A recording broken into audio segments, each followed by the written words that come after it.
মুর্শিদাবাদের ফারাক্কা ব্লকের বেওয়া ২ নম্বর গ্রাম পঞ্চায়েতের নিশিন্দ্রা গ্রামে আবারও ঝাড়খণ্ডের পাহাড়ি জল নামায় নিশিন্দ্রা কাটানোর রাস্তার উপর দিয়ে বইছে জল। মূলত এই রাস্তা ঝাড়খণ্ড ও বাংলার সংযোগকারী রাস্তা। এই সমস্যা এলাকার বাসিন্দাদের প্রত্যেক বছরের। কয়েকদিন ধরেই ভারী বৃষ্টির কারণে ঝাড়খণ্ডের পাহাড়ি জল নামতে শুরু করে দিয়েছে। পাহাড়ি জল নামার কারণে কেদুয়া, তিলডাঙ্গা, নিশিন্দ্রা বিভিন্ন গ্রামে একাধিক এলাকা প্লাবিত। এই সময় ধানের মৌসুম, আর তার মধ্যে পাহাড়ি জল নামায় সমস্ত চাষের জমি প্লাবিত। রাস্তা দিয়ে জল যাবার কারণে সেই রাস্তা দিয়ে যেতে হয় নিশিন্দ্রা হাই স্কুল। হঠাৎ করে জলের গতি বেড়ে যাওয়ায় একটি স্কুল ছাত্র জলের স্রোতে ভেসে যায়। কোনো রকমে প্রাণে বাঁচে ওই স্কুল ছাত্র। নিশিন্দ্রা কাটানোর রাস্তার ওপর দিয়ে জল যাবার খবর পেয়ে ঘটনাস্থলে পৌঁছায় কংগ্রেস নেতা আসিফ ইকবাল। তিনি জানান, এই সমস্যা আজকের নয়, দীর্ঘ বহু বছরের। পাশে রয়েছে ফারাক্কা এনটিপিসি কর্তৃপক্ষকে বারংবার বলার পরেও কোনো রকম সুরাহা হয়নি। পাশাপাশি তিনি আরও বলেন, ফারাক্কার বিধায়ক ভোটে দাঁড়ানোর সময় তিনি প্রতিশ্রুতি দিয়েছিলেন এখানে একটা ব্রিজ নির্মাণ করার, কিন্তু 4 বছর অতিক্রান্ত হয়ে যাওয়ার পরেও এখনো পর্যন্ত সে ব্রিজ হয়নি। কেন এই ব্রিজ হচ্ছে না, উঠেছে একাধিক প্রশ্ন।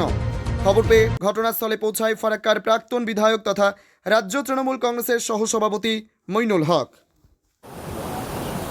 এটা এই এলাকার মানুষের প্রতি বছরের সমস্যা।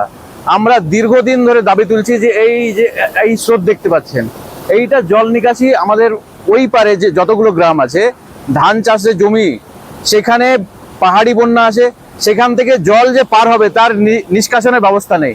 এনটিপিসি হওয়ার ফলে প্রতিটা জায়গায় বড় বড় অ্যাসপন্ড হয়েছে, ফলে যে জল নিকাশির ব্যবস্থা ছিল, জল নিকাশির রাস্তা ছিল, সেই রাস্তাগুলো ব্যারিকেড হয়ে গেছে। এখন এইটুকু রাস্তার মধ্যে এতগুলো জল যদি বের হয়, তাহলে আপনি বুঝতে পারছেন যে গতিটা কত ভয়াবহ হবে। সেটাই হয় প্রতি বছর, আমরা দেখি এর উপর দিয়ে জল পারাপার হয় এবং শেষ মুহূর্তে রাস্তা কেটে যায়।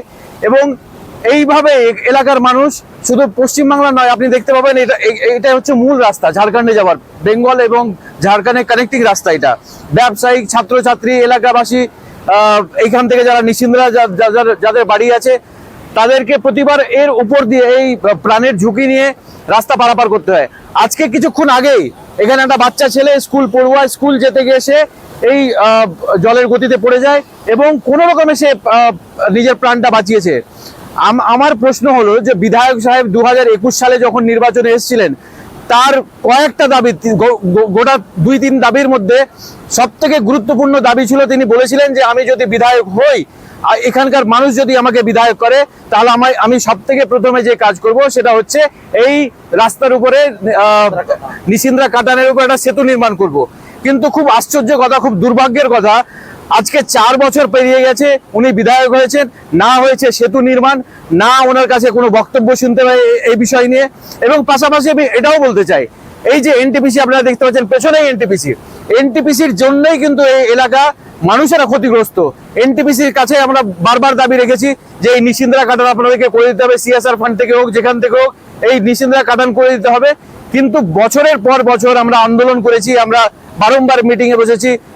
গত 1 মাস আগেই ডিএম সাহেবের সাথে, এনটিপিসি জিএম এর সাথে, এসপির সাথে আমরা মিটিং এ বসলাম। আমরা আবারও দাবি রাখলাম যে এর উপরে কাটান অত্যন্ত প্রয়োজন আছে, কিন্তু কোনো সুরাহা হচ্ছে না। এনটিপিসি যেটা বক্তব্য, এনটিপিসির তরফ থেকে এটা অথেন্টিক কথা যে 1,02,00,000 টাকার মতো তারা ডিএম কে দিয়েছিল অ্যাজ আ ফার্স্ট ইনস্টলমেন্ট এখানে সেতু নির্মাণের জন্য, কিন্তু রাজ্য সরকার সেই টাকাটাকে কাজে লাগায়নি। আমার যতটুকু জানা আছে, সেই টাকা 4 থেকে 5 বছর ডিএম সাহেবের কাছে পড়েছিল, রাজ্য সরকারের কাছে পড়েছিল, কিন্তু যেই কাজের জন্য এনটিপিসি সেই টাকাটা দিয়েছিল সেই কাজে লাগানো হয়নি। এখানে নিজের ওয়ারওয়ারি লোটার জন্য সরকার পক্ষ থেকে যারা বিধায়ক আছেন, যারা মেম্বার আছেন, তেনারা ক্রেডিট নেওয়ার জন্য একটা ব্লক হসপিটালে নির্মাণ করে দিলেন।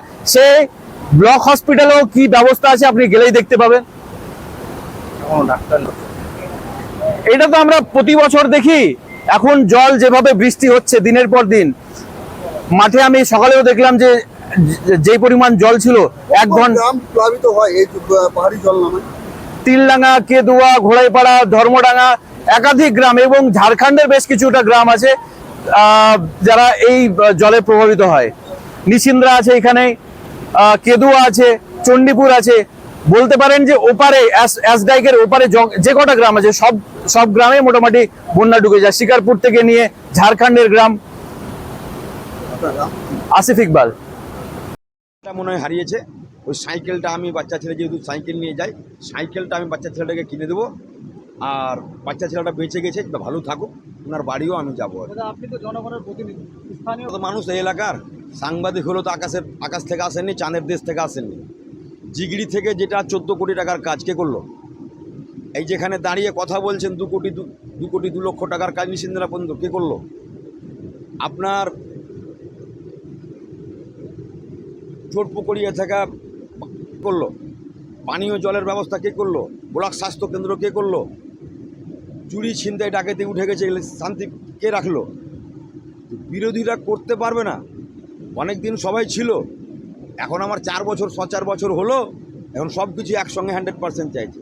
স্কুলগুলোর মডিফাই দেখবেন, শিক্ষার মান বেড়েছে, মানুষের জীবনযাত্রার পরিকাঠামো চেঞ্জ হয়েছে, এলাকাতে চুরি ছিনতাই নেই, ডাকাতি নাই, মানুষ কাজ পেয়েছে। মমতা ব্যানার্জির জন্ম থেকে মৃত্যু পর্যন্ত মানুষের অভাব অনটন মিটিয়েছে। উন্নয়নটা যদি না দেখতে পাই, এরাও যদি এখানকার কংগ্রেস বা এখানকার সিপিএম যদি বিজেপির চশমা পড়ে দেখে, তাহলে আমাদের কিছু করার নেই। গোটা পশ্চিমবাংলার সাথে সাথে ফারাক্কাতেও উন্নয়ন হচ্ছে, উন্নয়নের জন্য কোনো ডাউট নাই।